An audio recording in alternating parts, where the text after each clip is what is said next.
The track matte key effect can be kind of a confusing concept, so I'm going to devote this entire lesson to just explaining what it is. And then in the next lesson, I'll give you a couple of examples. So let's go to Working Files, open up Projects, and go on down to 1502, Explaining Track Matte Key. I want to start off by revisiting the adjustment layer. And that's because the adjustment layer has taken on some of the roles of the track matte key. With the track matte key, you could highlight someone's face like this and maybe follow motion as we did over here. But what you can't do with the adjustment layer is that you can't, let's say, change the background and have the foreground be distinctly different. It just doesn't work. So for example, let's say I wanted to have the background be mosaic and the foreground be sharp. So I'm going to go over here, apply mosaic to the background down here. Go down here to type in mosaic MOS and add the mosaic effect to the background now. And now what do I do about the foreground? I'm going to turn off mosaic and Gaussian blur for the foreground, but nothing happens. That's because the background has been changed distinctly. And you can't, let's say, undo that by putting an adjustment layer on top of it. Not going to happen. Or over here with the dressage rider, for example. We got her going around there, and we have kind of a soft edge to this circle. Let's say I wanted to make it even softer. I wanted to go in farther with the soft edge, make it more of a gradient. Well, I could go back to the titler. And the typical routine I would do with the track matte key is I'd turn off this shadow, I'd go back to fill, and I'd have the fill type be a radial gradient. See how the radial gradient looks there? And I'd have the black area here be somewhat transparent. I could drop it down to, let's say, 60% or something. Then it's a softer edge to it. I could pull it in to make it even softer, so it even drops off faster like that. And now I'd go back and you'd see it look softer, but now it looks even harder because we took away the drop shadow. So now it's this hard edge thing. So we weren't able to adjust it using the titler. One more thing, let's say I wanted to have an entirely different background. Let's say I wanted to have her riding on the clouds or something like that. Well, if I had an adjustment layer up here, and whatever effects I applied to the adjustment layer would be applied to the cloud layer as well. I want to be able to limit it to just this one layer here.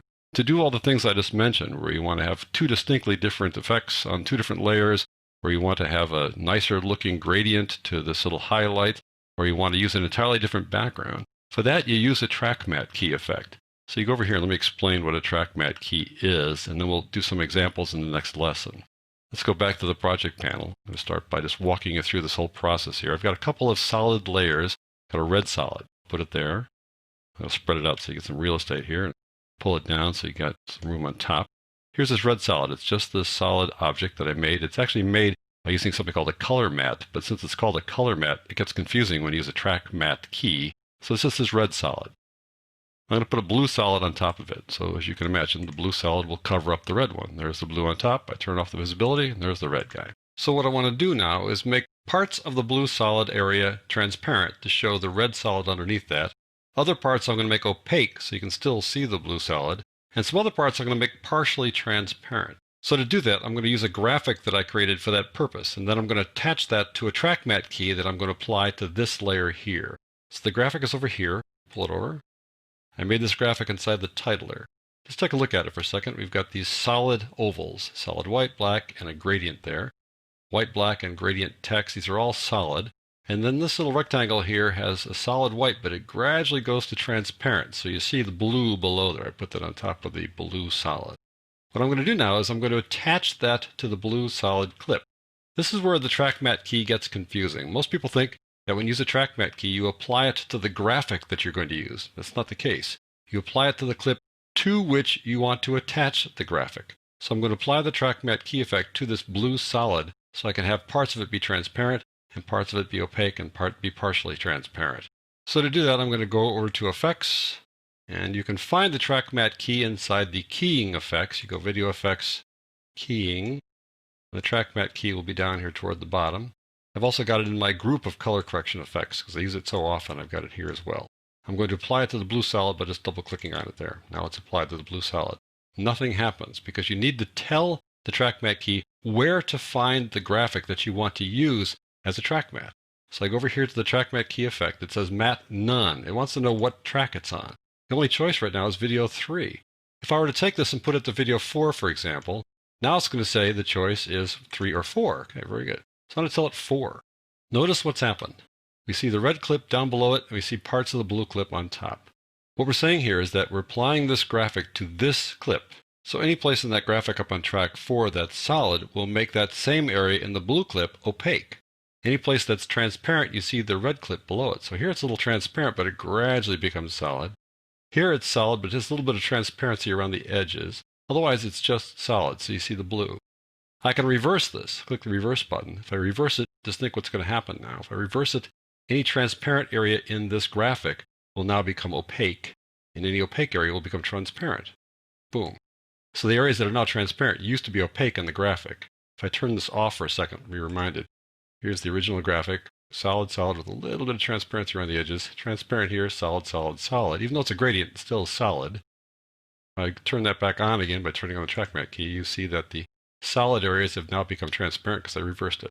Well, you have two choices in terms of the composite using. The default way is to use matte alpha. It looks for an alpha channel, looks for transparencies. But you can also composite using luma, meaning how bright is this thing? Let's go back and take a look at it again, kind of predict what's going to happen. So here it's bright white. And the default behavior of the matte luma mode is that white areas are opaque, meaning that you're going to see the blue clip. Where things are black, it's going to be transparent, so you're going to see down to the red clip. And where things are gray, it's kind of a combination of both. You'll see some red and some blue. And areas that are transparent in the graphic are also going to be transparent. You're going to see down to the red layer there as well. So again, in the matte luma mode, white is opaque, black is transparent, gray is kind of a combination of the two, and transparent is also transparent.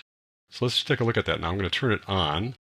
I'm going to switch over to the matte luma. And the white areas are opaque. They are showing the top layer, the blue layer. The black layers are just flat out transparent. You don't see them. So you have a little bit of black over here that's transparent. Otherwise, it's white in the middle. This is the black area, this gradient. This is the right-hand side is the white area. The whole black text and the black oval are gone. And this transparent area here inside that rectangle, it too is transparent now, letting you see the red area underneath it. I can reverse that, same thing. Areas that are white are now transparent, showing the layer below. Areas that are black are now opaque, and areas that were transparent to begin with are now opaque. That's the reverse. Another thing you can do with the track matte, of course, you can put it in motion. So if I go up here and click on this track matte, click on motion, for example, and move it around, let's see what happens. I'm not moving this layer down here. I'm moving this track matte, saying, let's move that text around. So I can put that text in motion, and that's how it's going to work down below. If I want to change the size of the track matte, of the graphic, I can do that as well. If I want to put effects on it, I can do that as well. Let me go over here and get a blur. We'll get a blur and sharpen, get a Gaussian blur. We're putting it on the graphic, not on the clip that we put the track matte key on. So I've now applied it to this track. Now I want to make it blurred. Let's see what happens. There you go. So you can blur the graphic itself. If I turn off the track matte key here, you'll be able to see that we blurred the graphic. There it is. And that blur is showing up now that we've applied the track matte key. We've taken that graphic and stuck it on that blue solid to use as what's called a track matte. So that gives you the fundamentals about how a track matte key works. In the next lesson, we're going to use track matte keys in two instances. One is a static track matte, another one is what's called a traveling matte that's going to follow motion.